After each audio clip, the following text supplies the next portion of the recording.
Bonjour, je vais vous parler aujourd'hui de ma vision de la culture à Pluvigné. La culture à Pluvigné doit irriguer la commune comme ses habitants, à mon sens. Elle pourrait s'appuyer par exemple sur les nombreuses associations bretonnantes. L'ordre de l'Église, qui n'est pas encore terminé, peut tout à fait s'insérer dans cette démarche.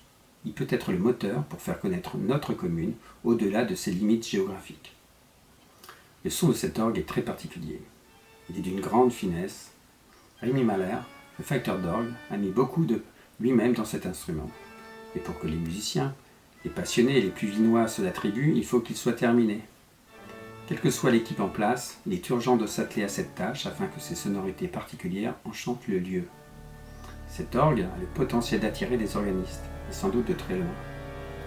Il peut contribuer aussi à faire connaître notre commune. Et pour cela, il faut une véritable stratégie. L'association Tapis Rouge a débuté le tournage d'un film à Pluvigné, dans cette église, avec cet orgue.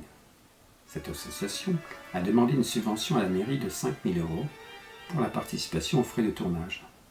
Comme le relève le procès-verbal du conseil municipal du 11 juin, la discussion a été comptable, ce qui est important bien sûr. Sauf qu'elle était surtout comptable, et là c'est beaucoup moins bien. En effet, le tournage de ce film offre une opportunité fantastique de faire connaître la ville. Mais contre la subvention, il lui fallut demander à lire le script et se renseigner aussi sur sa diffusion. Cela aurait pu être un donnant-donnant. Tout ou partie de la subvention demandée contre une mise en valeur bien pensée de notre commune et de son patrimoine. La réalisatrice est originaire de Pluvigné. Ce partenariat aurait été tout à fait possible à imaginer. Et pour ce faire, il fallait une véritable stratégie culturelle pour notre commune. Une stratégie avec une vision d'ensemble incluant Pluvinois, patrimoine local, associations et futurs pôles culturels. Ce n'est malheureusement pas encore le cas chez nous.